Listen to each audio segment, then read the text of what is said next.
سيدنا محمد الذي تنحل به العقد وتنفرج به الكرب وتقضى به الحوائج وتنال به الرغائب وحسن الخواتم ويستسقى الغمام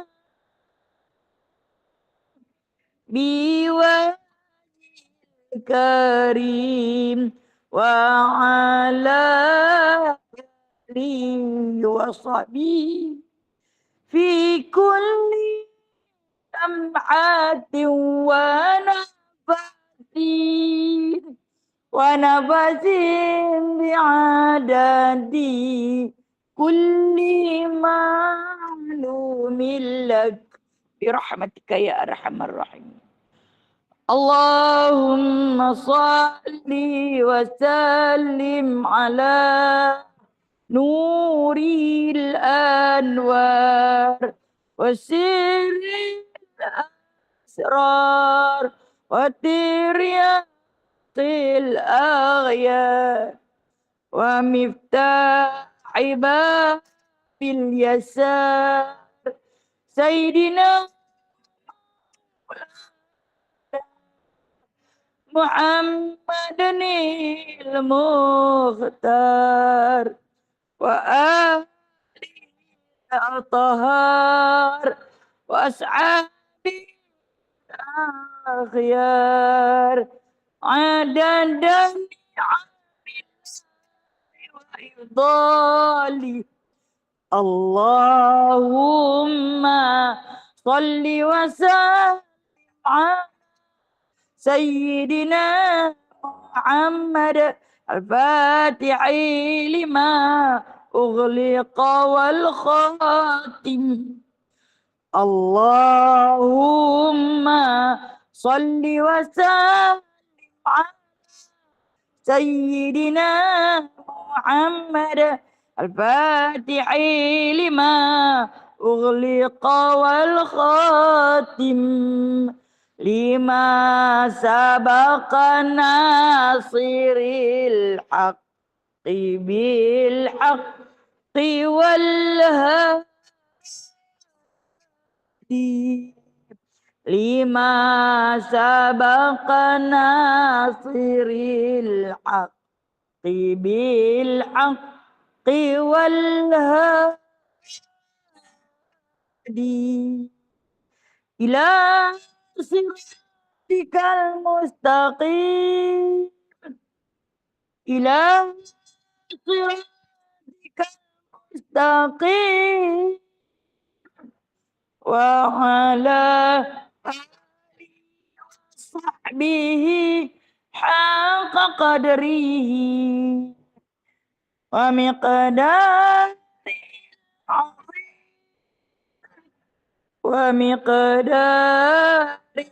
عظيم. اللهم صل وسلم وبارك على محمد. Bismillahirrahmanirrahim. Rabbi shrah li sadari wa yassir li amri wahlul 'uqdatam min lisani yafqahu qawli. Allahumma shalli wa sallim wa barik ala Muhammad wa ala ali Muhammad. Rabbi yassir wa la tu'assir. Rabbi tamim bi khair ya karim. Subhanaka la ilma lana illa ma 'allamtana innaka antal alimul hakim. Innaka antas sami'ul alim. Innaka antat tawwabur rahim. Amma ba'du. Faya ibadallah. Alhamdulillah. Sahabat-sahabat yang dirahmati Allah. Tinggi puji dan syukur kita kepada Allah Azza wa Jalla. Kemurahan sifat Allah. Kesempurnaan azamnya. Keagungannya. Pagi ini kita dapat lagi bersama-sama. Bersua wajah. Duduk di dalam satu halaqah. Menunaikan amalan-amalan saleh yang telah pun dituntun oleh baginda sallallahu alaihi wasallam, yang mana insya-Allah kita akan meneruskan sebagai hamba Allah mencari amalan-amalan yang soleh bagi menampung amalan-amalan kefarduan yang mungkin tercicir, yang mungkin terkoyak, yang mungkin tak sempurna agar ditampung oleh amalan soleh. Insya-Allah taala pagi ini terima kasih wahai Allah kerana menjemput kami lagi, memanjangkan usia kami, melimpahkan kesihatan pada kami, maka dapat lagi kami meneruskan satu amanah sebagai khalifatullah menyambung perjuangan baginda Nabi sallallahu alaihi wasallam. Dan alhamdulillah setelah 2 bulan kita bercuti daripada Masjid Umar Al-Khattab kan? Masjid Umar Al-Khattab kan? 2 bulan tak ada nak. Alhamdulillah pagi ni Allah jemput lagi kita, masih lagi hidup, masih lagi bernafas.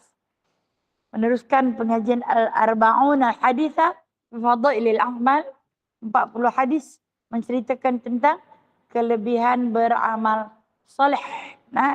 Kelebihan beramal soleh. Macam yang saya sebut tadi, kemungkinan terdapat di dalam ibadah-ibadah kita ada kekurangan, ada kepincangan, ada yang tidak cukup dalam amalan soleh, dalam amal ibadah kita, maka amalan soleh ialah yang akan menampungnya. Baik.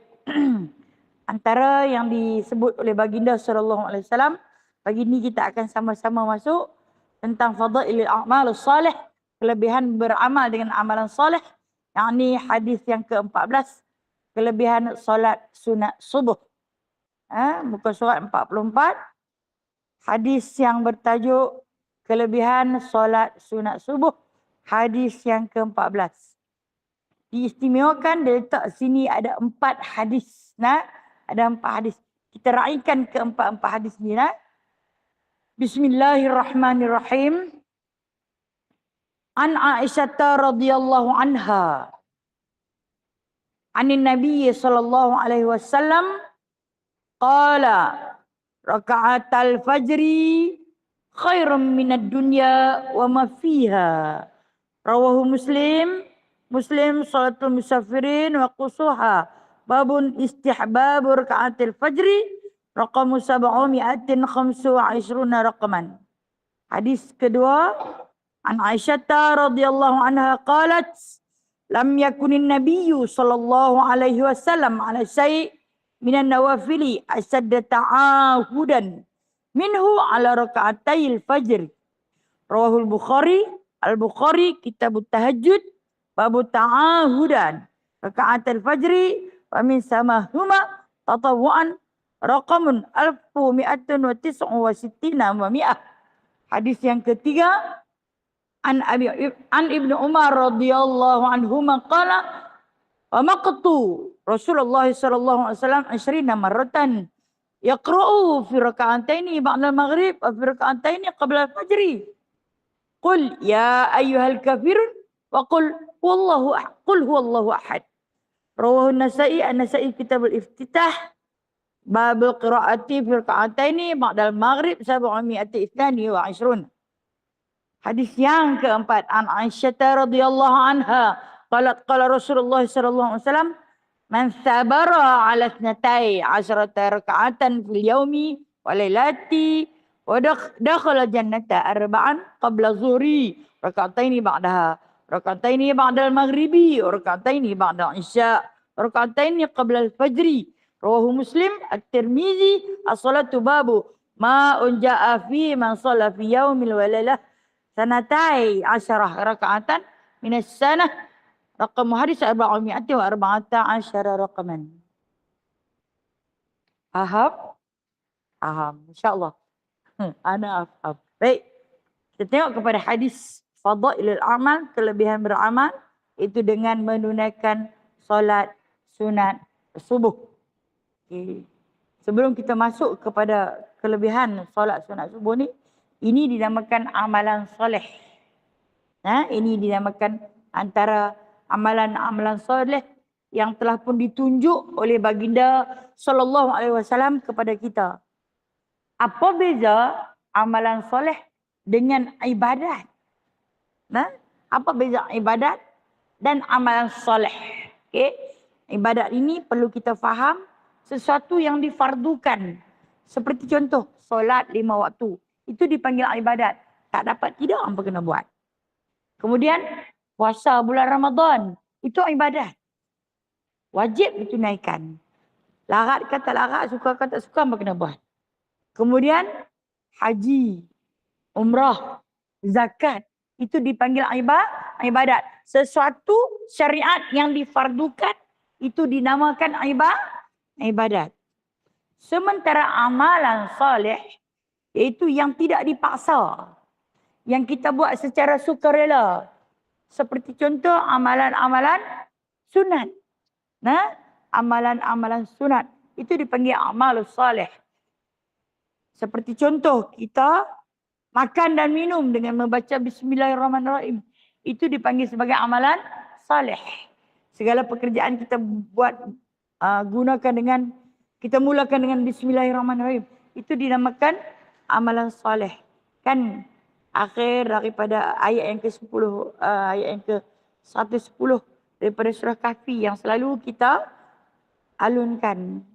Kita tilawahkan bersama. Faman kana yarju liqa'a rabbih. Nah, barang siapa yang berharap-harap sangat untuk bertemu dengan Tuhannya, maka dia kata apa dia? Falyamal amalan salihah. Hendaklah kamu beramal dengan amalan yang saleh.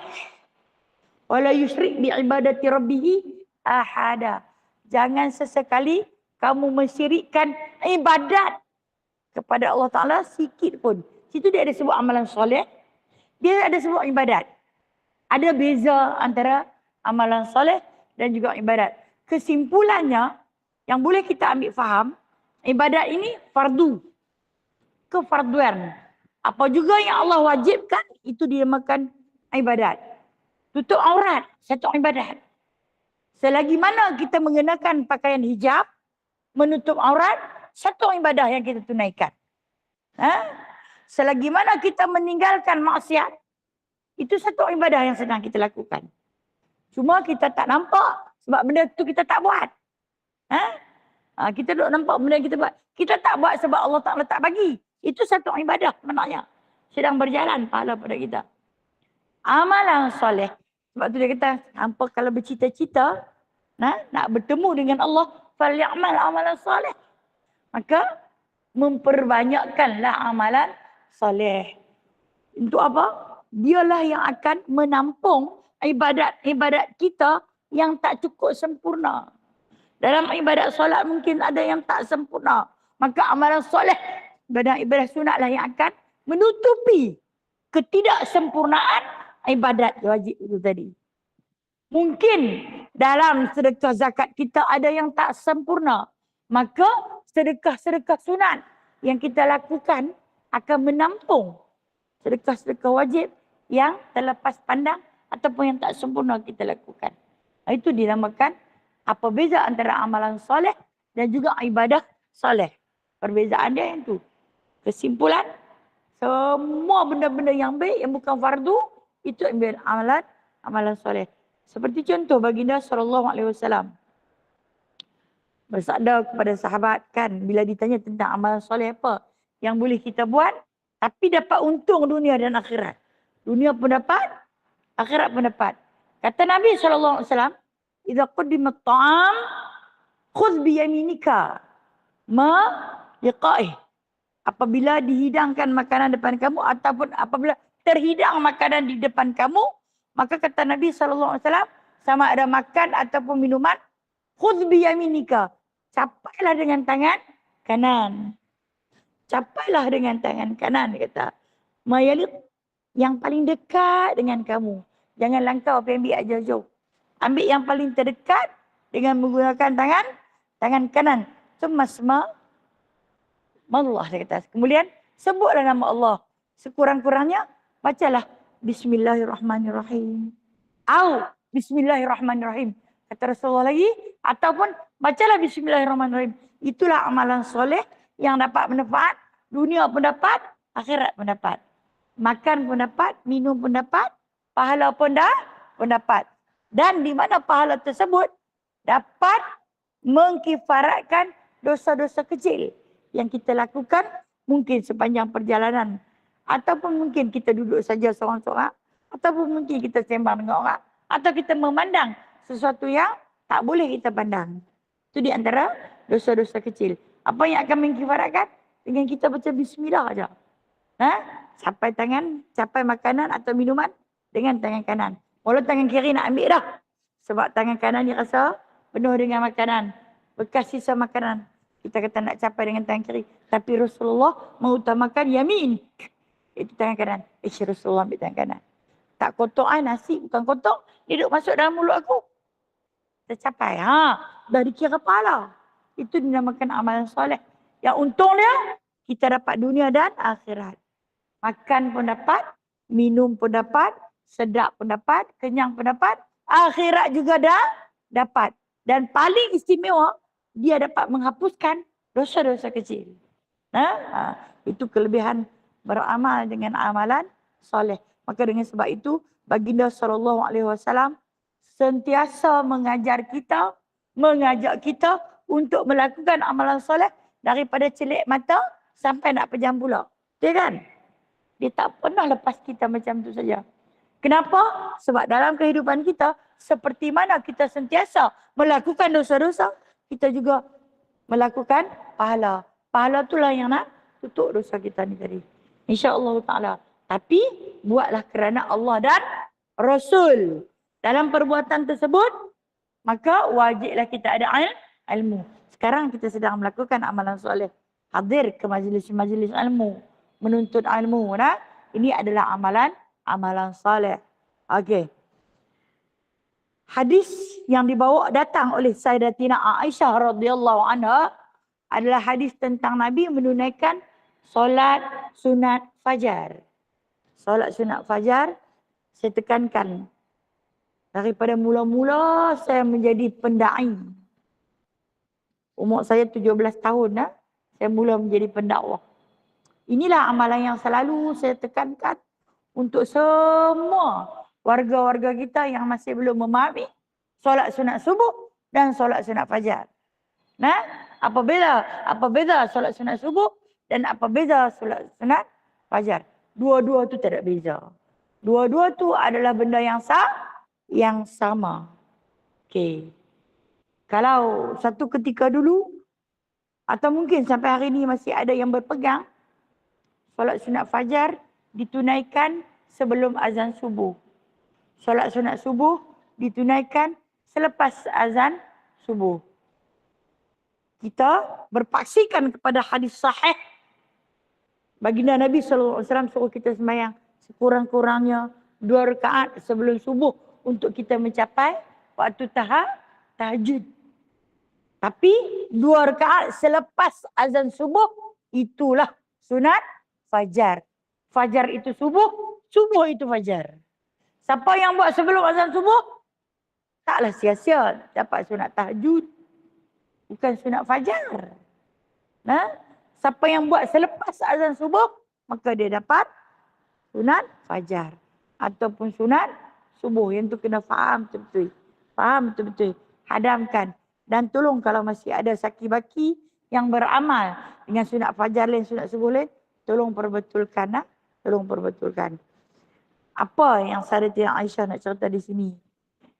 Memang Rasulullah ni, dia sembahyang sunat di rumah. Sebab rumah Rasulullah sallallahu alaihi wasallam memang bersebelahan dengan masjid. Cuma melangkah lebih kurang 10 langkah dah sampai masjid. Jadi baginda sallallahu alaihi wasallam istiqamah bersolat sunat di rumah. Jalan kaki je. Kita jauh. Kita jauh. Terutama lelaki yang nak datang berjemaah lah.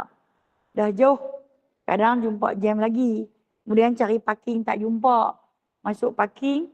Keluar daripada kereta. Kadang terlupa kunci kereta patah balik. Jadi kalau kata kita sembahyang sunat di rumah. Membuatkan kita tak sempat muafiq dengan imam. Jadi dengan sebab itulah. Kita memilih untuk bersolat sunat di masjid. Dan kita datang awal. Sebab banyak musyaqqah, kepayahan.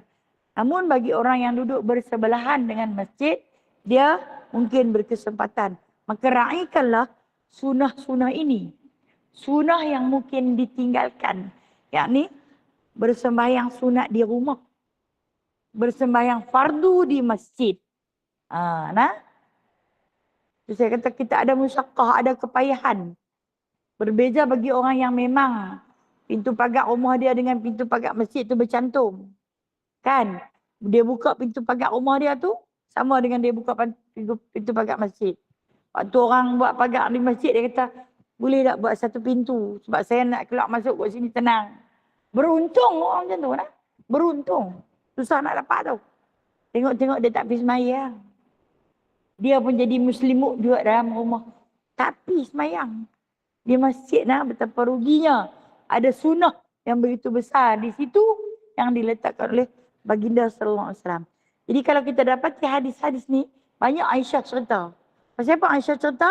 Aisyah cerita sebab dia duduk dalam rumah Aisyah. Dia sembahyang sunat dalam rumah Aisyah. Jadi Aisyah bercerita lah. Dia kata Rasulullah sallallahu alaihi wasallam 2 rakaat fajar. Yang ni solat sunat subuh lebih baik dari dunia dan isinya. Nah, khairum minad dunya wa ma fiha. Okey.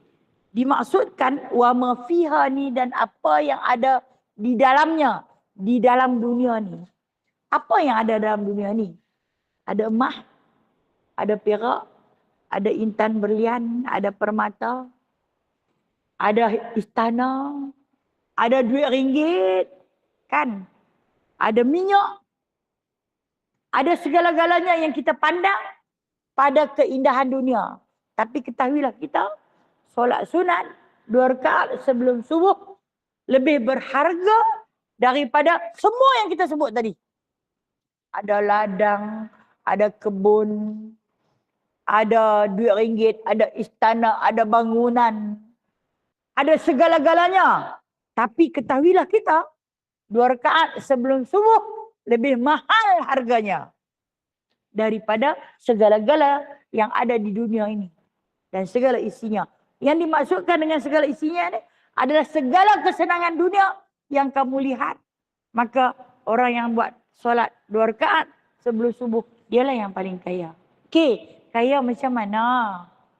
Dah lama dah duduk sembahyang sunat subuh tak kaya-kaya pun. Duk susah payah lagu tu. Duk kena bangkit awal buat kuih jual juga. Duk kena pergi kerja pagi-pagi balik petang. Duk bersusah payah situ kata nak kaya. Ni dapat dunia dan isinya punya beramal lah. Tapi tak boleh juga dijanjikan oleh baginda Nabi SAW. Kecukupan. Orang yang paling kaya ni orang yang merasa cukup dengan nikmat Allah. Itulah orang paling kaya. Dia tak payahlah duduk kerja sampai tak balik rumah. Overtime dia tempat kerja sampai 16 jam sampai 20 jam. Balik main rumah 4 jam pergi pula. Orang tu orang miskin. Yang orang tengok ada kerja tak kerja. Kerja lagu cara kita lah. Tengok duk ada nah. Tapi kerja. Cukuplah. Cari sekadar keperluan. Yang dimaksudkan dengan kekayaan dunia ni yang merasa cukup dengan apa yang ada pada dia. Bila rasa tak cukup, pasal tu kita rasa tak senang duduk. Nah, dia paling tidak pun dalam beg dia satu-satu masa kena ada 3,000. Aku dia rasa boleh duduk bersandak. Kalau tidak dia tak senang duduk. Paling tidak 3,000. Orang ada RM30, dia ada RM30. Lepas lah bila-bila nak makan hari ni esok lusa. Nah, dia dah senang lah hati dia. Kan? Dapat nasi lemak RM1.50 sebungkus, kenyang dah. Sampai ke petang. Ini tak boleh. Sebab apa? Tu dah, dia tak dapat kesenangan dunia sebenarnya. Dia tak dapat. Yang dijanjikan oleh baginda sallallahu alaihi wasallam ni, dunia dan isinya orang yang merasa cukup dengan apa yang dia miliki. Jiwa rasa tenang, tak ada kacau, tak ada susah hati. Kan? Lari-lari sana, saya takut orang tu marah, saya takut orang ni marah. Lebih bertenang. Istiqamahlah solat sunat 2 rakaat sebelum fardu subuh. Okey, katalah permasalahan. Kita bangkit terlewat. Nah, subuh Lebih kurang lah ni dalam pukul 5.55. 5.55, 5.56, 5.52, 5.50 kan. Dia macam itu awal, lepas tu makin lambat. Kita terjaga lewat. Kita jaga-jaga pukul 6.45. 6.45. Kelam kabut kita pergi ambil uduk. Kita mai semayang. Nak semayang apa? Semayang subuh lah. Semayang fardu subuh. Ini permasalahan. Pasal berlaku di kalangan para sahabat. Bila lepas semayang subuh, habis bagi salam semayang subuh, bangkit seorang tu, dia semayang 2 rakaat. Rasulullah tanya dia, hang buat subuh 4 rakaat ke? Dia kata, tak. Tadi dia tak sempat sembahyang subuh, sembahyang sunat subuh, sembahyang sunat fajar. Maka ni dia buat lepas fardu subuh, qadha. Jadi, Rasulullah kata, hang betul.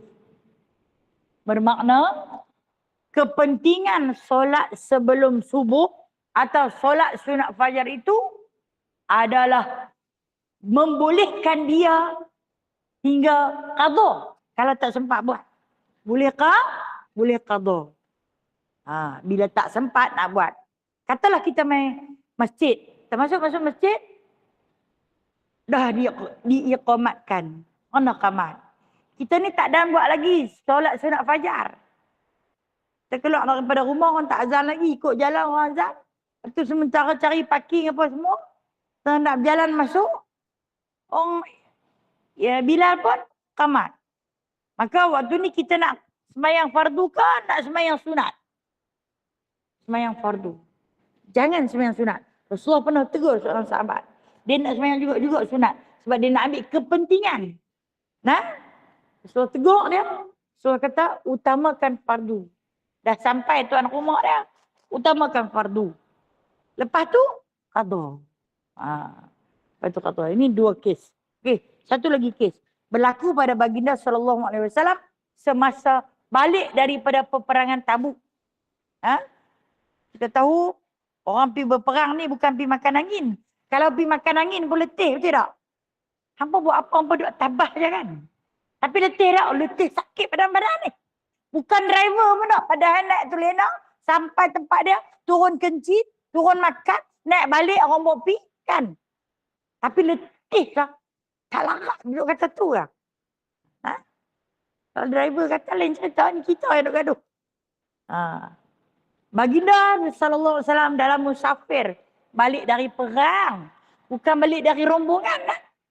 Balik dari perang. Bersama dengan tentera-tentera Islam yang lain. Perang ni perang Tabuk. Tengah jalan, berehat, tidur sebentar. Bangkit bertahajud, bangun bertahajud. Letih para sahabat. Rasulullah kata kepada Bilal bin Rabah, kita tidak usah. Kita tidak usah. Makna dia, sebenarnya dia pesan dekat Bilal. Dia Rasulullah dengan sahabat-sahabat lain ni nak tidur sebentar, letih sangat. Tapi buat tahajud, letih macam mana pun tak tinggal tahajud. No? Nak tidur usah. Nanti kejutkan kami wahai Bilal. Bilal ni bila tengok Rasulullah nak tidur, dia kata dia nak tidur juga Ustaz. Dia nak tidur juga Ustaz. Tapi nanti dia akan kejut Rasulullah dengan para sahabat. Okey, cerita macam tu lah. Harapkan pagar-pagar makan padi ni. Jadi Rasulullah pun letaklah lambung kanan baginda sallallahu alaihi wasallam bersama para sahabat lain tertidur. Tidur dalam rahmat Allah. Tiba-tiba Rasulullah rasa pipi dia panas. Ini hadis sahih. Pipi dia panas kena cahaya matahari. Bermakna hari dah meninggi. Hari dah meninggi. Tengok-tengok Bilal Palina sama. Kita sebut Rasulullah tu maksum, tak pernah buat salah. Tapi bila ada kesalahan, satu hukum yang Allah nak bagi dekat kita. Satu rahmat. Satu hukum. Rasulullah bangun, Rasulullah kata kepada Bilal, wahai Bilal, celaka hang. Ini sembang orang yang rapat, dia kan kasar sikit lah. Bila sembang dengan orang yang dekat dengan kita. Aduh ya, aku harap hang boleh gerak aku. Hang buat hanyut. Tapi kalau dengan orang lain kita tak kata lagu tu. Macam itulah. Betapa akrabnya baginda sallallahu alaihi wasallam dengan Bilal ni. Silakan hang. Aku nyah nak gerak. Semua pakat tak semayang subuh. Baik, oleh kerana duduk di tengah padang yang jauh daripada semua orang. Baginda sallallahu alaihi wasallam suruh Bilal azan juga. Azan juga. Bila pun azan. Lepas azan, Rasulullah kata, buat solat sunat subuh. 2 rakaat sebelum subuh. Patutnya buat solat subuh lah. Fardu subuh. Tapi dia suruh buat solat sunat. Kenapa? Pentingnya. Betapa pentingnya solat sunat sebelum subuh. Sampai dah waktu terlajak macam tu pun, Rasulullah suruh juga buat. Walaupun qadha kedua-duanya. Sunat sebelum subuh pun qadha. Solat fardu subuh pun qadha. Nak didatangkan hukum pada kita. Seandainya kita terlewat 6.45 ke 6.30 ke, kita masih lagi boleh raikan kedatangan sunat fajar. Sunat fajar. Selagi mana tak terbit matahari. Kalau terbit matahari habis. Tapi bila habis, kita boleh buat macam Rasulullah buat tu. Jadi 3 cara lah. Kan? 3 cara. Cara pertama, kita memang dah terlambat. Kita sembahyang subuh. Lepas subuh, kita qadha sunat subuh. Cara kedua, kita mai sembahyang berjemaah. Tak sempat solat sunat subuh sebab raikan kepada imam dan nak solat subuh. Lepas kita sembahyang fardu subuh, kita boleh qadha. Walaupun matahari tak terbit lagi, dia dinamakan qadha. Pasal apa? Sebab kita dah tunai solat fardu subuh. Qadha. Okey, cara yang ketiga macam yang Rasulullah buat. Qadha kedua-duanya. Faham tak? Faham cara buat baginda sallallahu alaihi wasallam. Sebab dia nak abang, dia kata istiqamahlah. Maksud dia bersusah payah macam mana pun Rasulullah sallallahu alaihi wasallam tak pernah tinggal. Istiqamah, berkekalan. Buat seolah-olah ianya satu wajib. Kalau tinggal, kena qadha. Buat betul-betul. Buat betul-betul. Jangan tinggal seboleh mungkin. Kecuali, ada beberapa sebab dikecualikan. Kita sakit yang teramat sangat. Yang mana kesakitan itu menyebabkan kita pengsan. Punya sakit sampai pengsan. Baginda sallallahu alaihi wasallam pernah sakit, pengsan, sedap sembahyang. Lepas bagi salam, pengsan pula. Hari terakhir baginda nak wafat. Eloklah dia tinggal pun. Hari terakhir dia nak wafat. Kita masih panjang perjalanan ataupun masih telah pun pendek perjalanan kita, wallahu alam. Tapi selagi ada hayat yang masih berkemampuan, falyamal amalan salih. Andai ada dalam hati kita yarju liqa rabbih. Bercita-cita, mengharap untuk bertemu dengan zat Tuhannya. Kalau bertemu dengan zat Tuhannya tu dapat masuk ke syurga lah. Hendaklah memperbanyakkan amalan-amalan salih. Antara yang disebut oleh baginda sallallahu alaihi wasallam, inilah sunat fajar. Tapi perlu ditekankan, solat sunat fajar bermula selepas azan. Berakhir apabila solat fardu subuh didirikan. Berakhir. Jadi kalau nak buat selepas tu, qadha nama dia. Faham? Okey. Keterangan hadis solat sunat subuh adalah solat yang paling dituntut dan paling banyak fadilatnya berbanding sunat-sunat rawatib yang lain. Antara 12 sunat rawatib atau 10 sunat rawatib, yang ni paling utama. Yang ni kena jaga. Paling utama. Sebab apa? Paling mahal. Paling mahal. Kalau orang buat tawaran. Tawaran di masjid, tulis banner besar-besar. Sesiapa yang datang ke masjid setelah tunai solat sunat di rumah 2 rakaat, mereka akan diberi setiap satu jemaah RM50. So kita tengok penuh ni. Nongol bawa dengan anak-anak duk lena pun mai. Suami isteri penuh mai. Tawaran RM50. Ringgit Malaysia. Harta dunia. Tawaran lagi. Barang siapa yang istiqamah solat sunat fajar atau solat sunat subuh di rumahnya ataupun di masjid, maka mereka akan mendapati di bawah sejadahnya ada 100. Semua orang bangkit semayang. Bangkitkan. Ni esok dapat 100. Tak payah pergi mana dah. Tapi oleh kerana dianya bersifat pahala. Pahala ni apa? Wahab. Satu anugerah yang tak nampak. Maka dah lama dah hari ni. Kita bukan baca hari ni kan hari ni. Dah lama dah kita tahu. Tapi ada segelintir manusia yang masih memandang sepi pada amalan soleh ni. Sebab tak nampak material dia. Tak nampak ketui dia. Siapa yang semayang sunat subuh di rumah, mai ke masjid, dapat kalung emas seorang satu utas. Oh, kau rasa ambil nombor tu. Beratuk dari luar lah masuk. Kan? Habis semua diluak-luak tu melimpah-limpah. Walaupun orang lelaki haram pakai emas, tapi dia nak bawa balik kat isteri, dekat anak dia. Kau dia nak pergi kedai, nak pergi gadai, berjual. Kan? Masya Allah Ta'ala. Tapi pasal dia al-hadis, manusia memandang sepi pada dia.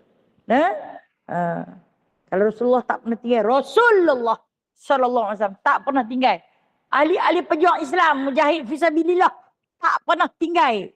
Para sahabat dijamin surga, tak pernah tinggal. Kita ni apa jaminan pada kita? Apa pun tak ada jaminan. Jangan tinggal. Benda tu sunat. Nama pun sunat kan. Bila nama pun sunat, orang akan ingat benda yang tak apalah. Kita tinggal solat ini sunat. Sunat diganti semula di siang hari. Ini qada. Okey. Hadis seterusnya yang kita baca tadi, iaitu masih lagi diriwayatkan daripada Aisyah radhiyallahu anha. Kalau tanya pasal apa tentang solat-solat sunat ni, Aisyah yang banyak meriwayatkan berbanding dengan sahabat lain. Kerana Aisyah ni dia duduk sekali dengan Rasulullah. Rasulullah tidak di rumah dia. Dia seorang isteri yang banyak menulis. Merakam setiap perbuatan Nabi melalui tulisan, ingatan dan hafazan serta tilawah. Jadi dia nanti duk bagi tahu Rasulullah buat macam ni, Rasulullah buat macam ni. Baik, apa disebut ni? Lam yakuni Nabi sallallahu alaihi wasallam ala syai' min nawafil asyadda ta'ahudan minhu ala raka'atayil fajr. Artinya daripada Aisyah radhiyallahu anha berkata, tiada satu solat sunat yang baginda sangat menjaganya seperti mana baginda benar-benar menjaga 2 rakaat solat sunat subuh. Tak ada lain dah dia kata. Maknanya antara solat-solat sunat tahajud, antara solat-solat sunat witir, antara solat-solat sunat rawatib yang paling dijaga oleh baginda sallallahu alaihi wasallam ialah solat sunat rawatib sebelum fardu subuh, ataupun kita panggil solat sunat fajar atau solat sunat subuh.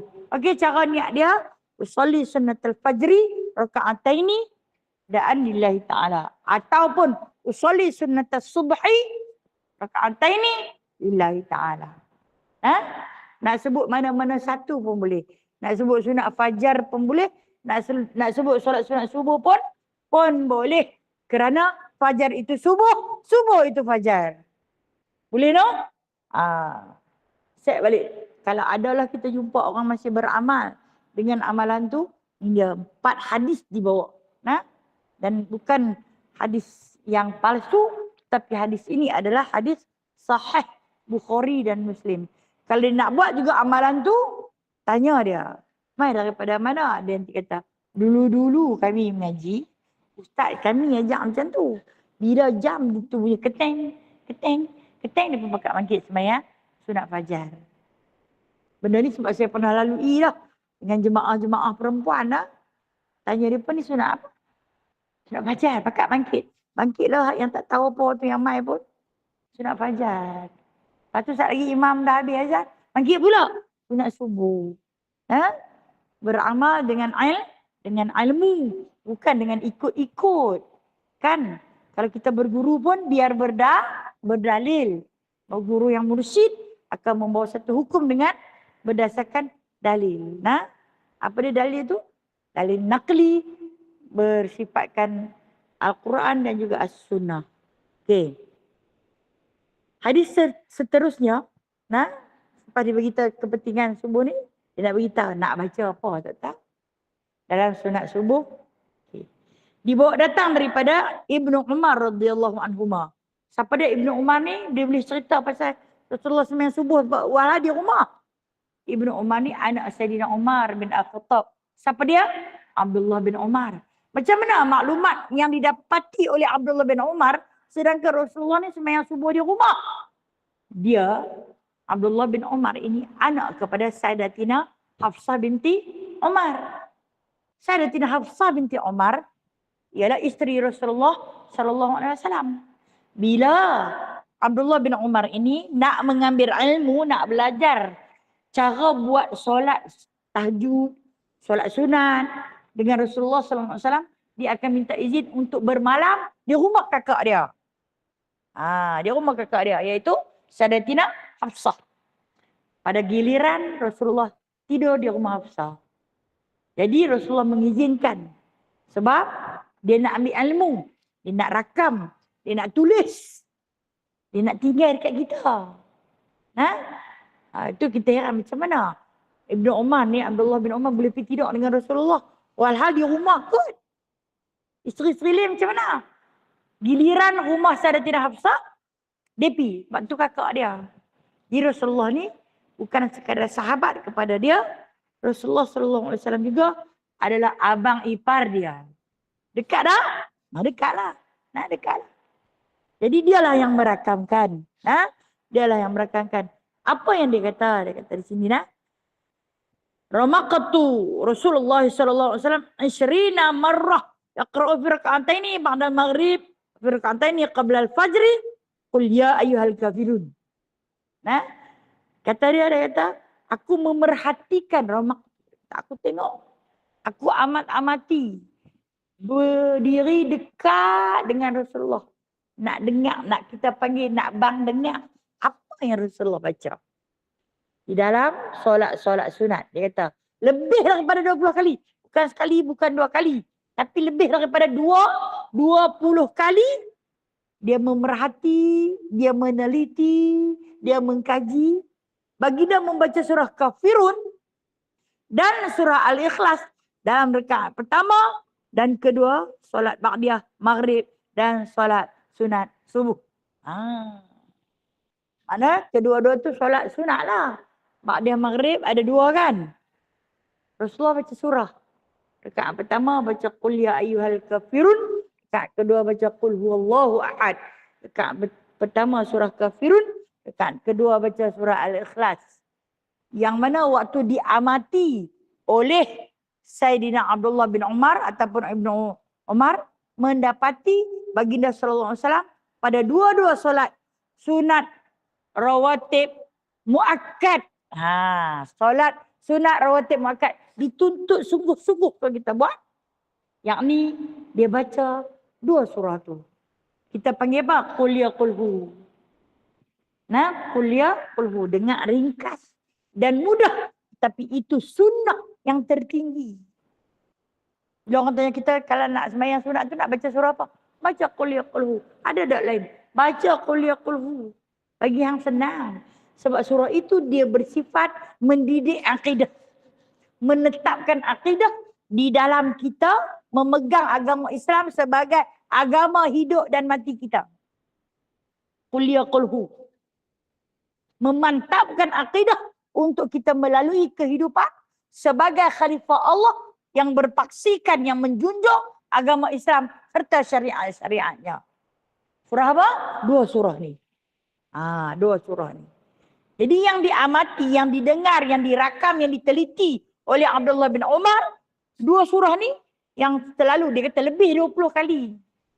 Kita sekali pun tak pernah dengar kan. Tapi dibawa datang cerita tu kepada kita. Lebih daripada 20 kali, aku dengar dia akan baca.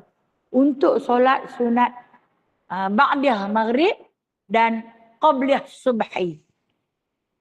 Baca qul ya qul hu. Itu.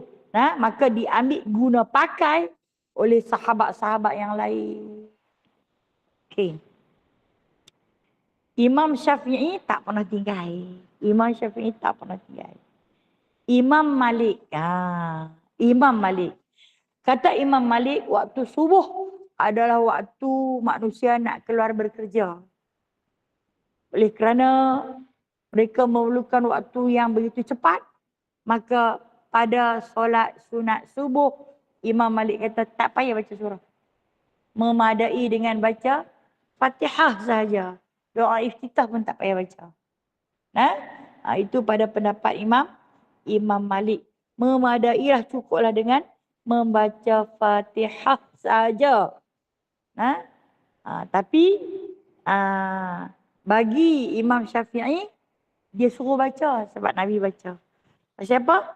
Berpandukan pada hadis yang diriwayatkan daripada Abdullah bin Umar radhiyallahu anhuma. Dan ada juga yang mengatakan, ada juga pada pandangan Imam Abdullah bin Umar mengatakan Rasulullah dia tukar sekali sekala dalam 20 kali tu ada, maksudnya 23, 24. Sekali sekala aku dengar baginda sallallahu alaihi wasallam membaca surah Al-Baqarah ayat 134 pada rakaat pertama dan surah Al-Imran ayat 64 pada rakaat kedua. Boleh catat dan boleh rujuklah balik kalau boleh hafazlah. Kadang-kadang, sangat-sangat jarang-jarang tu Rasulullah baca di dalam surah di dalam solat-solat sunat baginda.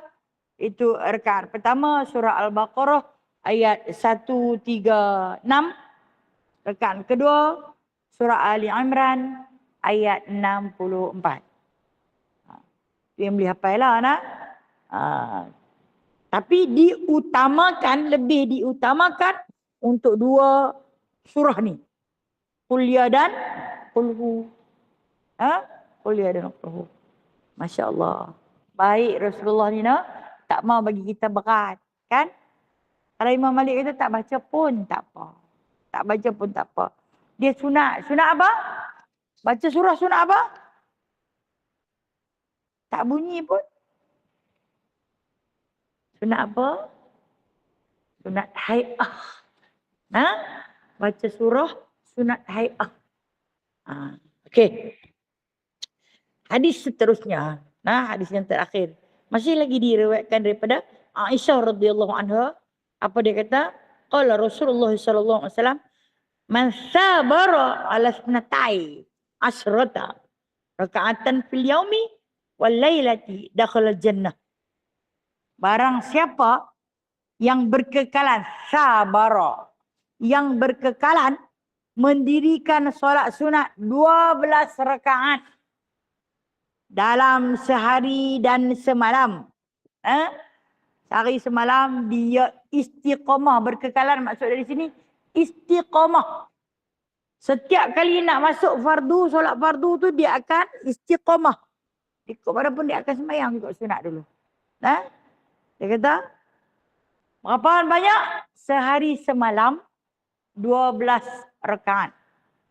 Sehari semalam 12 rakaat. Kita fardu kita sehari semalam 17 rakaat.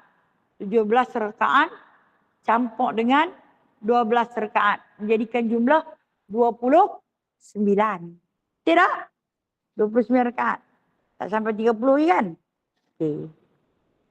Dakhalal jannah, kata Aisyah. Aisyah bukan merepet. Dia bukan buat cerita. Tapi Rasulullah kata. Rasulullah kata dekat aku.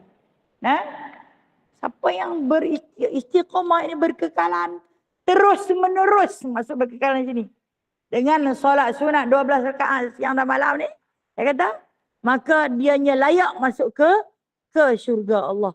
Apakah yang disebut di sini? Dia kata iaitu 4 rakaat sebelum zuhur, 4 rakaat qabliyah zuhur. Sikit buat. Kalau kata kita buat derek 4 rakaat satu salam, maka tidak perlu ada tahiyat awal. Tapi nak baca pun tak apa. Nak baca pun tak apa. Tak jadi salah. Tak jadi makruh. Nah, sebab kata Aisyah, Rasulullah buat derek 4 rakaat. Aisyah tanya, boleh tak nak buat tahiyat awal? Boleh. Boleh. Nah, kita tak jadi salah. 4 rakaat qabliyah zuhur. Kemudian 2 rakaat selepas zuhur dia. Jadi satu-satunya solat fardu yang ada bodyguard depan belakang. Solat fardu zuhur. Dia ada bodyguard depan belakang. Nah, kemudian apa lagi? Dah jadi 6 dah kan? Nah, dan dia kata 2 rakaat dia kata selepas maghrib. 2 rakaat selepas maghrib. Dia skip solat apa yang tak ada? Asar. Awak asar tak ada.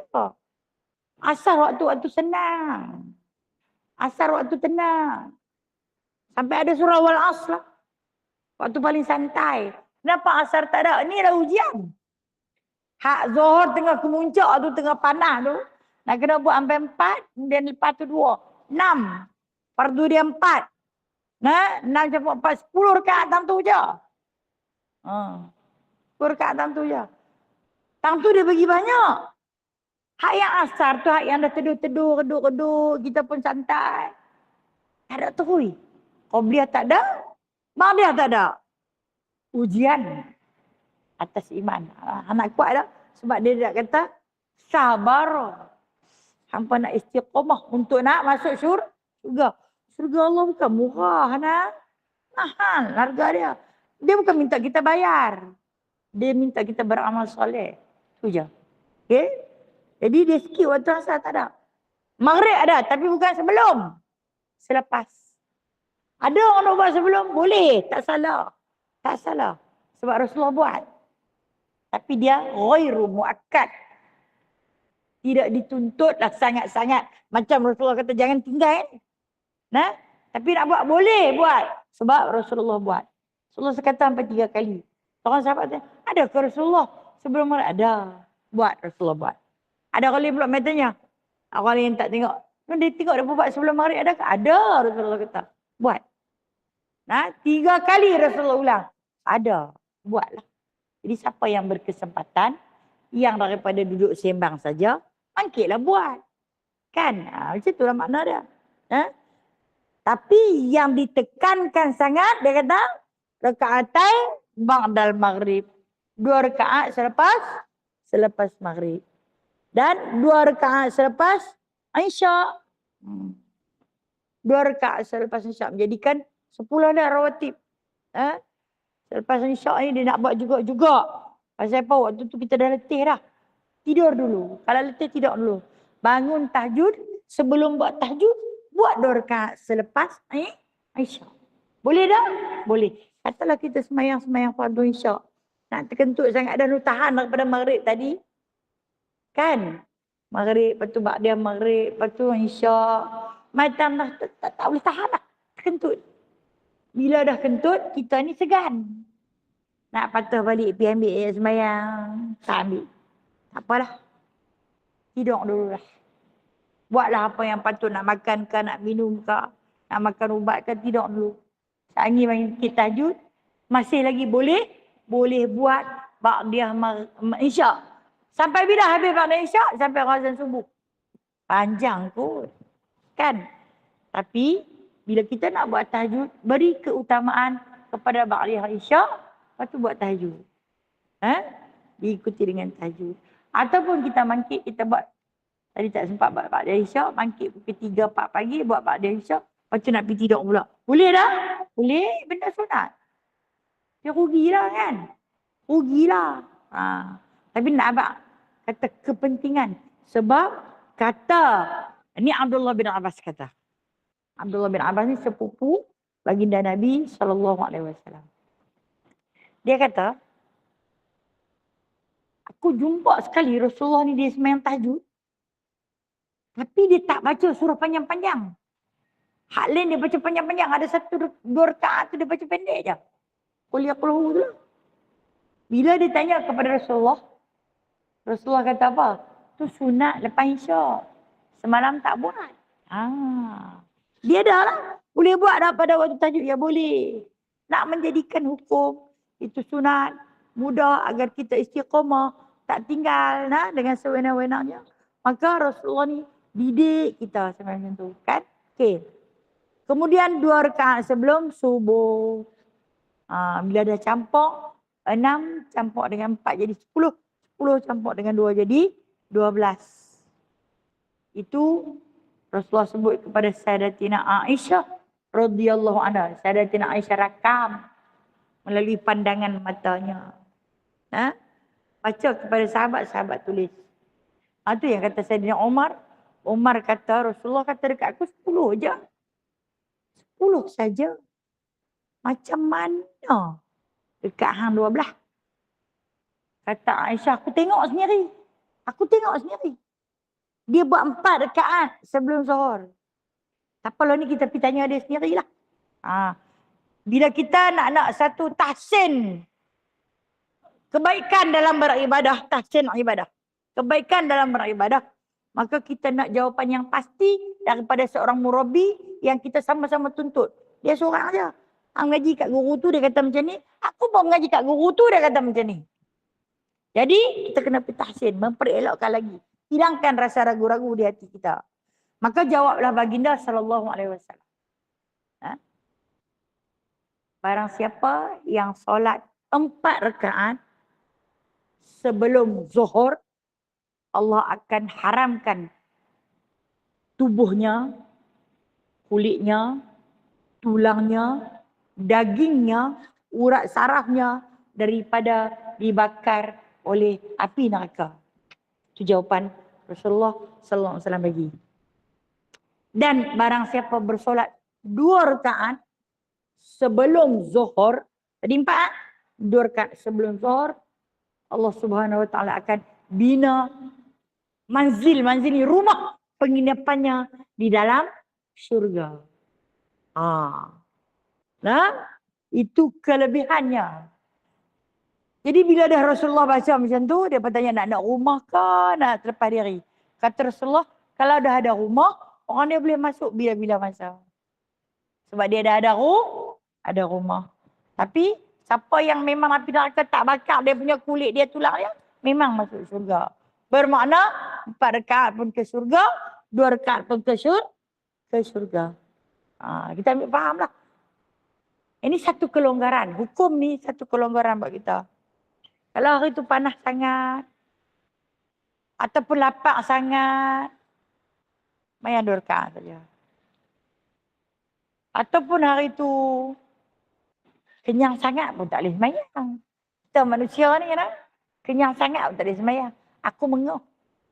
2 rakaat saja. Kenyang sangat pun tak boleh sembahyang, lapar sangat pun tak boleh sembahyang. Lebih hang apa yang boleh? Idza quddimal asya fabda'u bih. Orang dah hidang dah makanan. Jadi kata Rasulullah, jamah dulu makanan. Tapi kita dah ada wuduk ni. Sayang pula. Tak apalah nak pergi sembahyang sat dulu. Okey. Kerana dia tidak mengganggu ibadah solat kita, maka bersolatlah dengan khusyuknya. Tapi kalau dia ganggu, kita masih duduk terbayang-bayang quddimal asya tadi, hidangan tadi, maka makanlah lagi baik. Macam kita buka puasa secara berjemaah di masjid. Kan?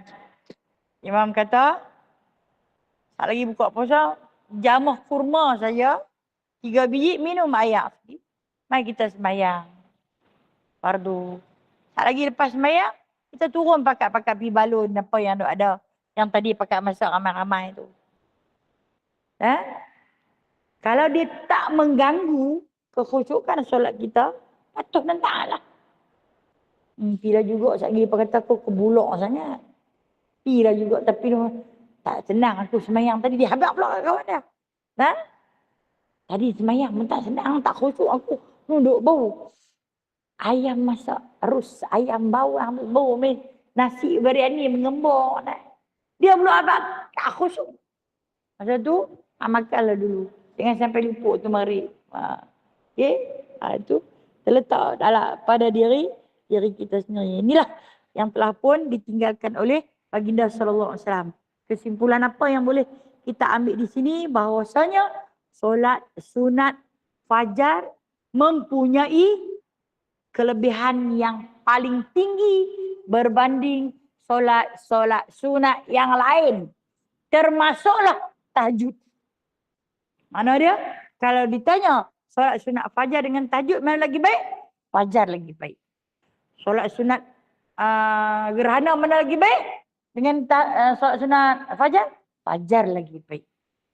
Apapun ditanya, maka kesimpulannya solat sunat fajar paling baik.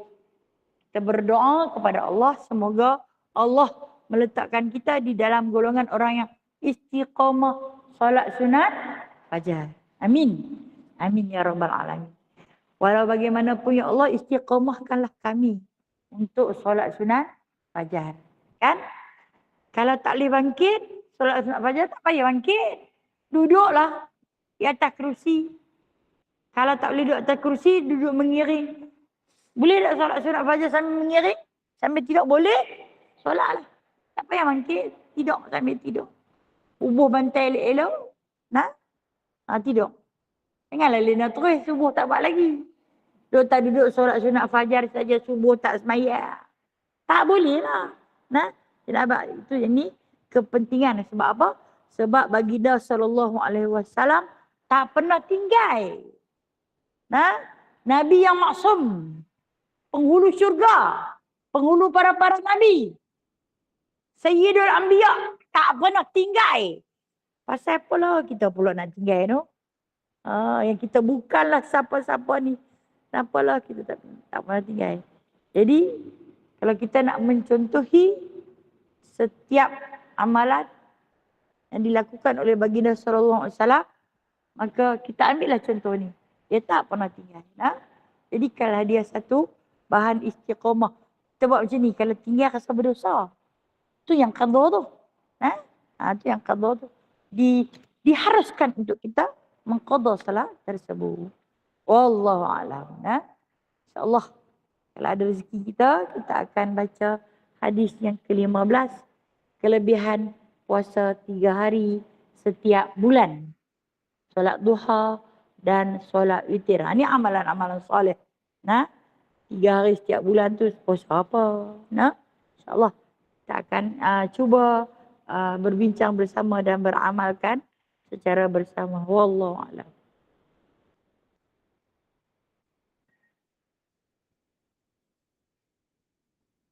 Okey, ada soalan?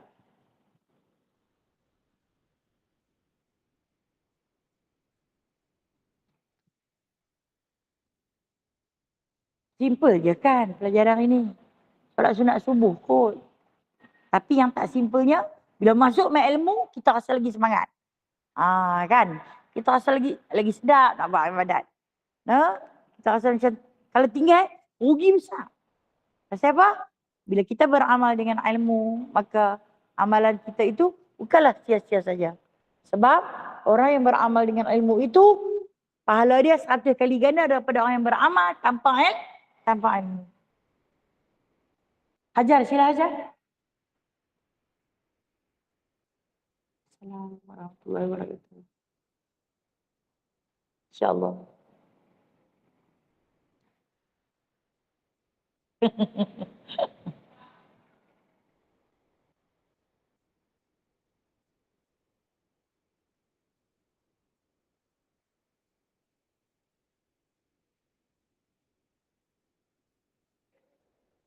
Okey. Baik, terima kasih. Bila kita ada qadha, bermakna kita ada hutang dengan Allah. Bolehkah kita buat sunat? Kan? Qadha tu lagi besar daripada sunat. Boleh tak kita nak buat sunat? Boleh. Tetapi seimbangkan dengan qadha. Boleh untuk melakukan solat-solat sunat yang lain di samping jangan tinggal qadha. Jangan tinggal qadha. Teruskan dengan solat qadha. Semasa kita solat qadha tu, iringkanlah dengan solat-solat sunat. Kita rasa penat lah begitu. Berartilah qadha pun nak kena buat. Sunat pun nak kena buat. Okey. Andai berlaku sedemikian, qadha lah pada waktu solat sunat yang berwaktu. Contoh, kita nak qadha 4 rakaat solat zuhur. Kita buat qada 4 rakaat sebelum zuhur. Qada.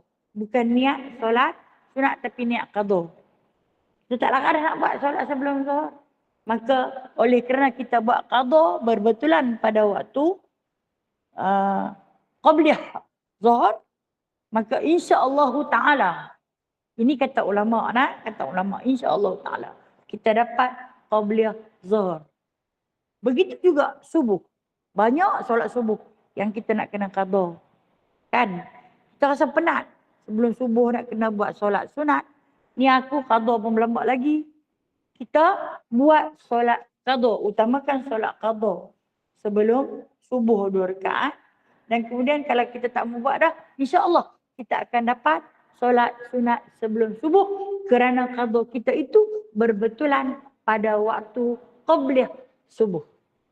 Boleh faham tuan-tuan? Maknanya bolehkah kita nak buat solat sunat sedangkan kita masih banyak solat qada? Hukumnya boleh. Boleh kita buat. Dengan syarat setiap hari kena buat zuhur, kena buat qada, dan qada kita boleh iringkan dengan sunat. Wallahu a'lam. Boleh buat kedua-duanya. Okey. Kak Jamilah.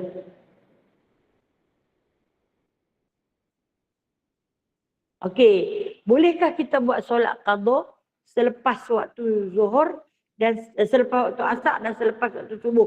Itu waktu tahrim. Boleh. Untuk qada ni bila-bila masa tak diharapkan. Boleh buat. Okey?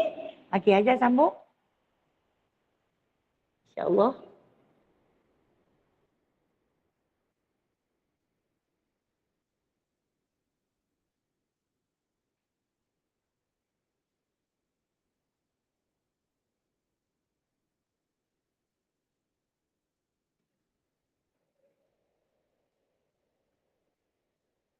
Okey, okey. Okey, terima kasih. Berkenaan dengan doa selepas solat subuh. Doa dibacakan selepas solat subuh. Okey. Ini kata Sayyidatina Aisyah radhiyallahu anha. Kata baginda sallallahu alaihi wasallam, jangan kamu tinggal doa ni. Allahumma antas salam. Dia doa mana? Wa minkas salam wa ilaika ya'udu salam. Doa tu untuk memulakan hari baru. Allahumma antas salam wa minkas salam. Ya Allah, engkau lah yang paling sejahtera. Daripada engkau datangnya segala sejahtera. Fahyina biyana rabbina biyana bisalam. Ya Allah, hidupkanlah kami, wahai pendidik kami, wahai pengurus kami ini dengan kesejahteraan. Masukkanlah kami ke surgamu, surga yang Darussalam. Kita minta, ini di antara doa yang mutawatir oleh baginda sallallahu alaihi wasallam. Yang pertama. Yang kedua, ada satu hadis, bukan satu tapi banyak hadis berkenaan dengan Rasulullah tidur sebentar sebelum subuh. Ini sunnah yang hampir ditinggalkan. Tidur sebentar, dia lepas sembahyang sunat fajar, dia tidur di atas lambung kanan dia. Lepas tu baru dia bangkit sembahyang subuh. Okey. Saya kata ini adalah sunnah yang hampir ditinggalkan. Dia sembahyang di rumah. Aisyah kata, lepas habis dia sembahyang di rumah, lepas tu dia tidur Ustaz. Dia tidur Ustaz, saat lagi dia dengar Bilal qamar, dia bangkit, dia pergi masuk. Pertama, permasalahan ini, di zaman Rasulullah, bahkan mungkin di Mekah Madinah lah ni, antara jarak azan dengan iqamat panjang. Kadang kita tunggu sampai setengah jam, betul tak? Sampai setengah jam, baru dia qamat kan. Dia pun tunggu orang bangkit tidur. Mai bagi penuh masjid. Jadi ada masa, lepas sembahyang 2 rakaat, baginda sempat terlelap. Tidur di atas lambung kanan. Itu sunnah tau. Tahu tak sunnah pasal apa? Eloklah dia bangkit pukul 3 pagi, pukul 2 pagi dia sembahyang. Siapa yang dapat tidur waktu tu, walaupun 5 minit, dapat pahala sunnah. Sebab Rasulullah buat. Tapi kita tengok, kita kembali ke zaman kita. Bila main pada zaman kita tunggu tak lama. Lepas daripada subuh, azan subuh, Nak pergi ke iqamat tu dia bagilah masa 10 minit ke, 5 minit ke, orang nak pergi kerja. Kan? Jadi kalau kita duk gagah nak pilih tera tu, tak boleh. Tak boleh. Dia kata, sunnah yang makin dilupakan. Lelah kalau kawan tu memang dia tak ada kerja apa, masjid dia pula bagi ruang. Subuh masuk, 5:55. Kita akan sembahyang subuh pada 6:25. Ada masa panjang. Bila tidur. Ni mangkit pun mungkin 6. Tapi tidur apa? Itu di antara dia sunnah kalau boleh buat. Sunnah. Lagi satu, rumah Rasulullah tu dengan masjid dekat. Kita pula sembahyang sunat di rumah. Lepas tu tidur sana. Lagi mau anggerak aku kalau dengar dia pakai apa. Mampu tak dengar. Kan? Ngamuk-ngamuk sekali hanyut. Ya. Jadi kita tengok pada suasana. Sebab tu ulama mengatakan di antara sunnah yang ditinggalkan mungkin ini. Wallahualam. Ya ajar. Ya. Okey.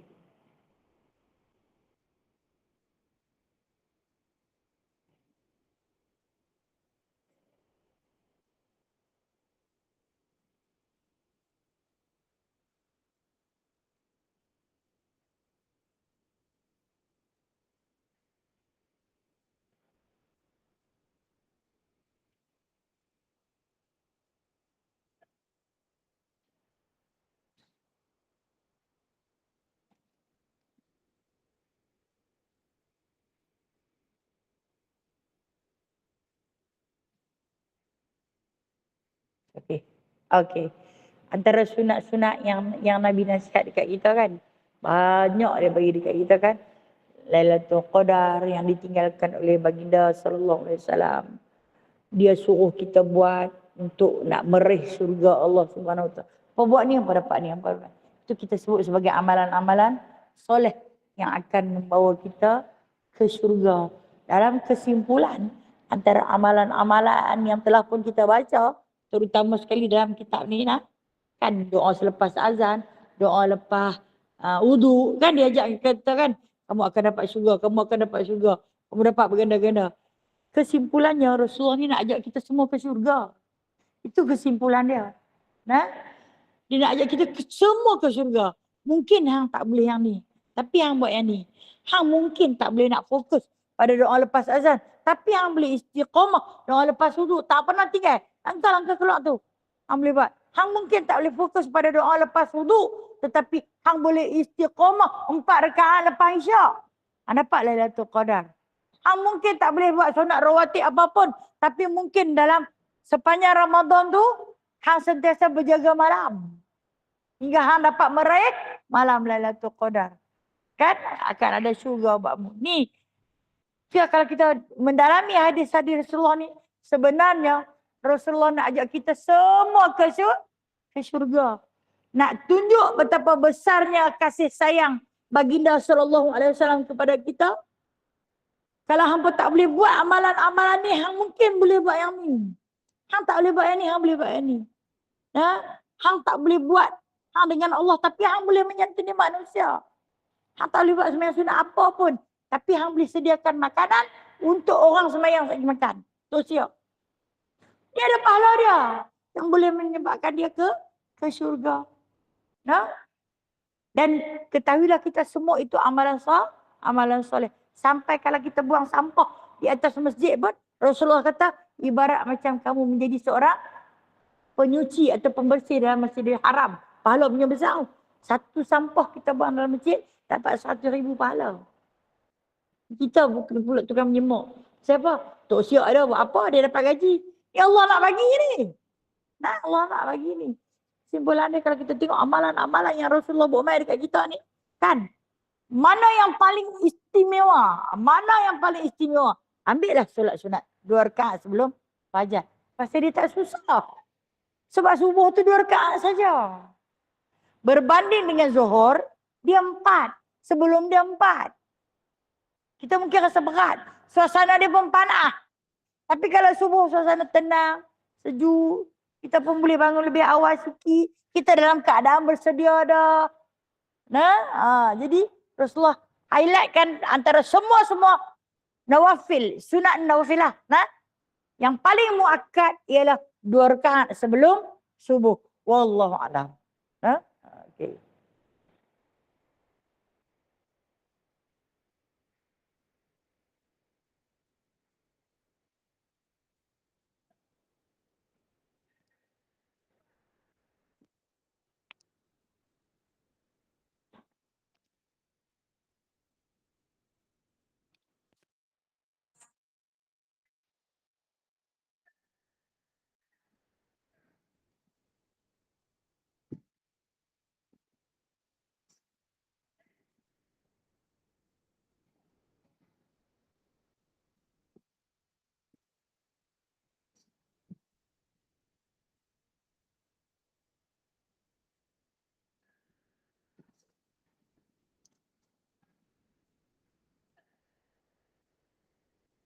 Kita lewat-lewatkan.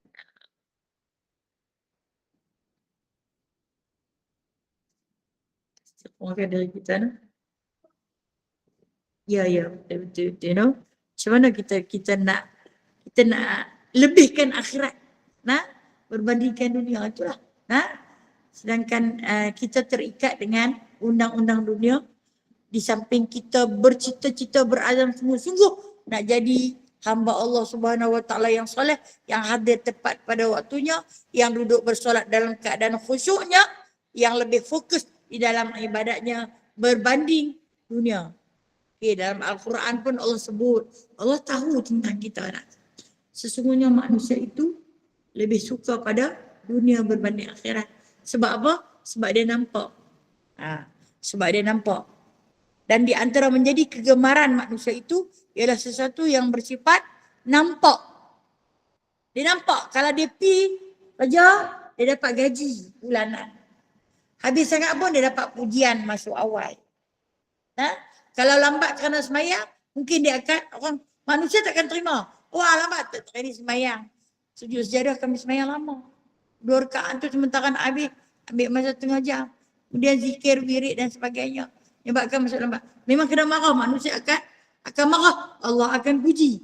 Sifat Allah Subhanahu Wa Taala yang maha sempurna mengizinkan kita untuk bekerja macam nak hidup sampai bila-bila. Nah, bila anak beramal soleh, anak nak mati dah lagi. Jadi, oleh kerana kita duduk di dunia, Allah Ta'ala suruh kita mentaati undang-undang dunia selagi mana dia tak ganggu ibadah fardu. Selagi mana dia tak ganggu ibadah fardu, maka tunaikanlah undang-undang dunia yang digaris pandukan oleh manusia. Walaupun manusia yang buat tu manusia munafik, bahkan kafirin kan dengan orang kafir. Kan? Tapi oleh kerana itu undang-undang dunia, hang nak duduk di dunia, maka hang kena ikut. Hang kena ikut. Sementara dengan aku, kembalilah pada aku pada saat-saat aku panggil hampa. Waktu tu, hampa buang dunia, hampa mengadaklah dengan aku. Pasal apa? Yang ni yang hampa nak bawa balik dekat aku, yang nak duduk sampai bila-bila. Sementara apa yang hampa duk kejar mentaati manusia ni, benda tu semua hampa nak tinggal. Namun Allah Ta'ala itu maha mengetahui sifat manusia, dia akan lebih menjaga apa yang dia nampak banding dengan apa yang dia tak nampak. Dia kata, aku jadikan manusia itu dalam keadaan susah payah. Dan aku tahu mereka tu lebih suka dunia berbanding akhirat. Siapa nak mati? Katanya saya tak nak mati. Kan? Nak ada di dunia. Kalau bolehlah biarlah panjang umur, ya Allah. Kan? Awak yang tak mau mati, amalan tak banyak. Bila nak banyak, tapi bila tak banyak. Nah? Tapi pasal mati itu pasti, pasrah aku terimalah ya Allah. Kalau nak ikut tak mau mati. No? Kita semua nak duduk di sini. Sakit lagu mana? Sakit nak mati dah. Tak mati lagi lah, baru sakit kaki. Tak mati lagi. Itu apa rasa kecut perut. Kadang-kadang orang yang sakit, orang kata, jom kita pergi baca yasin kat dia. Hamba main buat apa baca yasin kat aku, bukan nak mati lagi. Dia memang tak bersedia. Allah maha tahu. Tapi sampai masanya Allah jemput. Maka kita kena ada sebenarnya dalam kepala otak kita, dalam pemikiran kita. Mati tu pasti. Bila-bila masa boleh mati. Dunia ni memang tak pasti. Semua nak tinggal. Maka fokuslah pada akhirat. Pasal kita nak mati.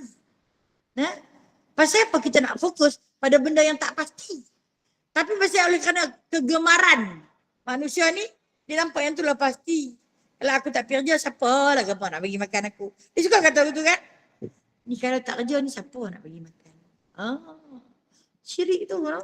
Macam mana kami pakailah makan pasiak lah. Mana ada makan pasiak lah ni? Kan? Daripada dulu pun tak makan pasiak. Tambahlah lah ni kan? Sebenarnya kita kena letakkan dalam pemikiran kita untuk apakah kita berebut pada sesuatu yang kita nak tinggal, tapi kita tinggal pada sesuatu yang kita nak bawa. Benda ni yang kita bawa. Nah, tapi kita tinggal, tak apalah. Bayang tak apalah. Sagi boleh buat. Ini tak apa. Ni. Sagi orang marah kat kita. Ini tak apa, Allah Ta'ala tak marah. Itu silapnya kita nak. Silap pemikiran kita hari ni sebab kita lebih memberatkan dunia berbanding akhirat. Kerana sifat manusia itu memang suka pandang pada sesuatu yang nampak. Selagi dia tak boleh nak bantu dalam kepala otak dia. Benda ni aku nak bawa balik. Hak ni aku nak tinggal. Baby dah tinggal lah. Dia tak mau ambil. Masa ada, ambil lah, gunalah. Tapi hak nak bawa balik, yang ni jaga elok. Yang ni nak bawa balik dah. Yang ni jangan siapa kacau. Yang ni aku nak bawa balik. Simpan elok-elok. Jaga elok-elok pasal nak bawa balik. Takut bocor. Takut basi. Hak ni tak apa. Kita duduk sini boleh makan-makan. Habis makan kita cari lain pelan-pelan pasal di sini. Yang ni pasal nak guna jangka masa yang panjang. Apa? Selama-lamanya. Wallahualam. Hanya itu yang dapat saya kongsikan. Mohon maaf je. Saya InsyaAllah. InsyaAllah.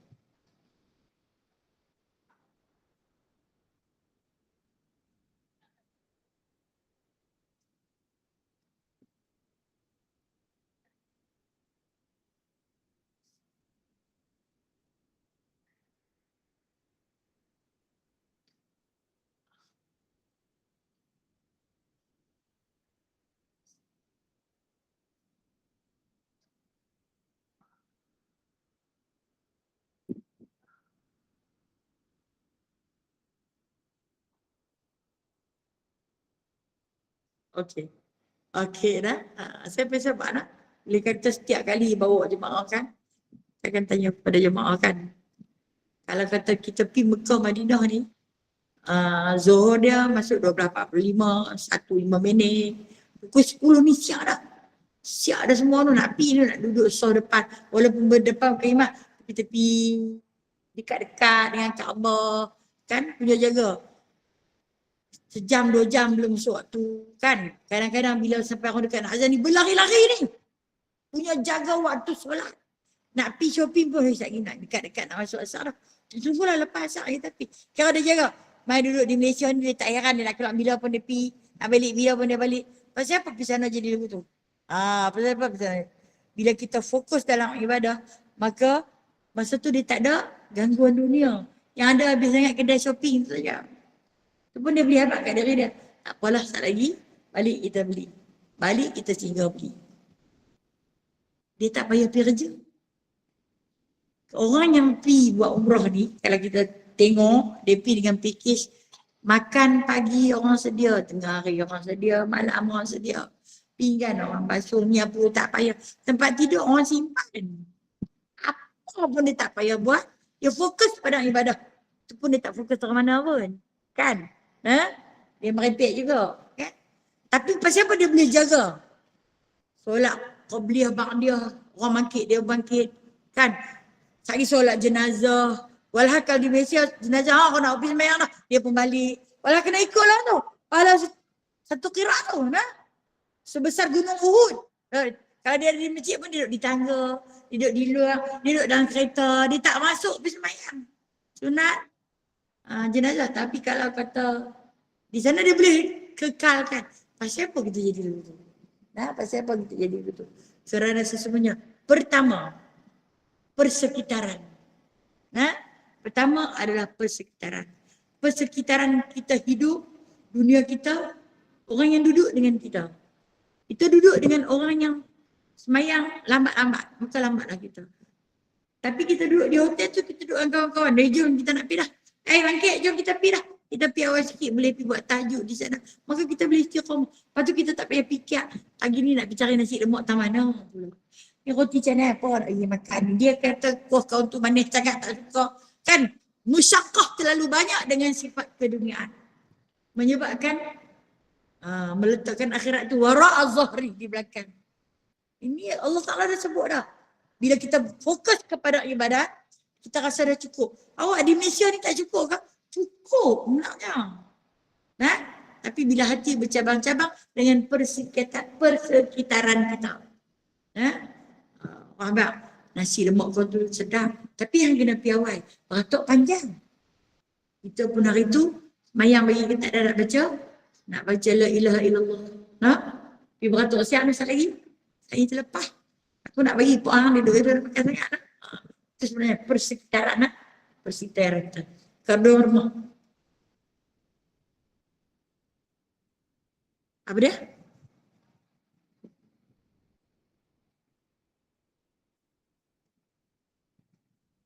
Saya tak jelas lah. Okey. Solat tu fardu ke solat sunat? Solat saja, okey? Kita tunggu waktu lapang saja.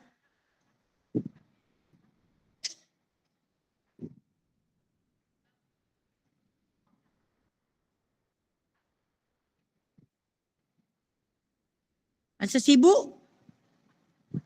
Oh, dia senang dia semayang. Dia senang dia semayang ke? Dia tak senang dia semayang? Macam tu ke? Kan? Yang ni memang wajib. Okey?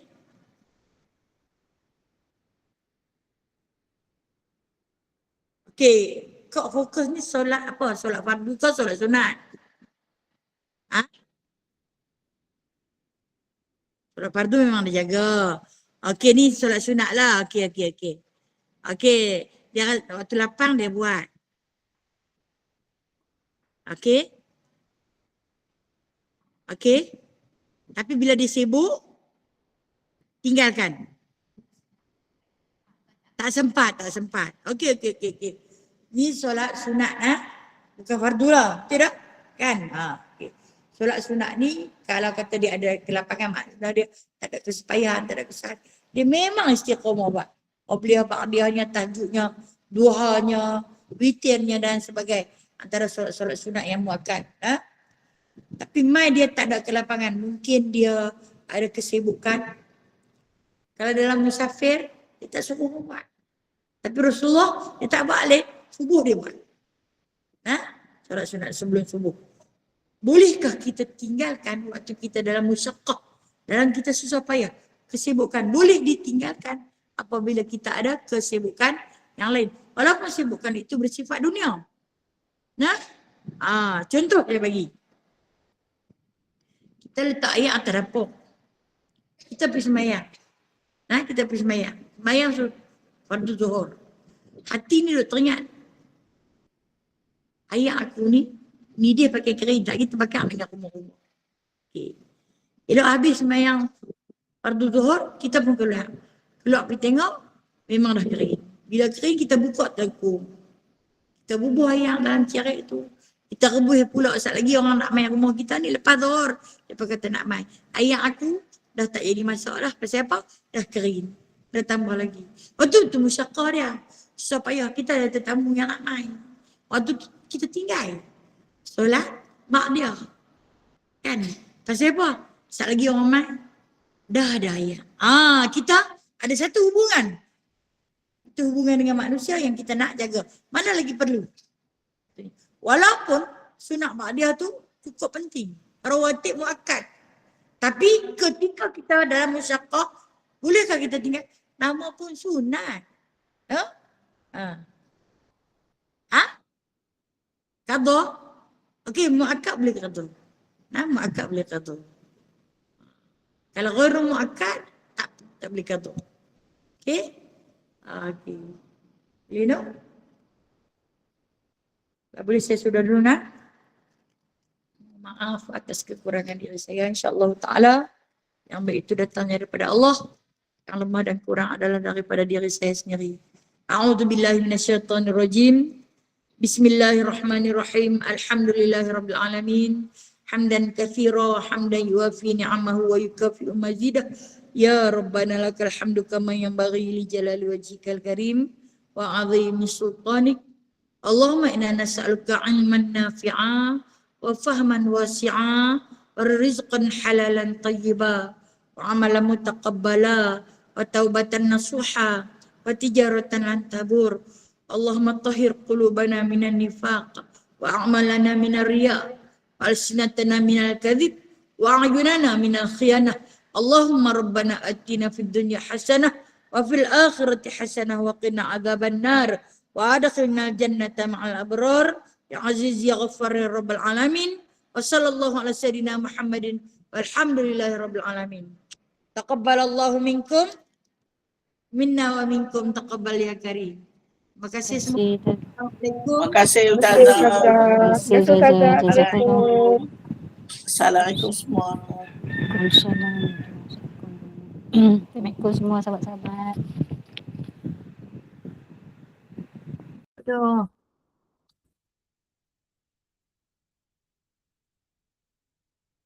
Terima kasih. Assalamualaikum sahabat-sahabat. Terima kasih semua sahabat-sahabat. Mana Ana? Ana keluar dah. Nampak mama masuk.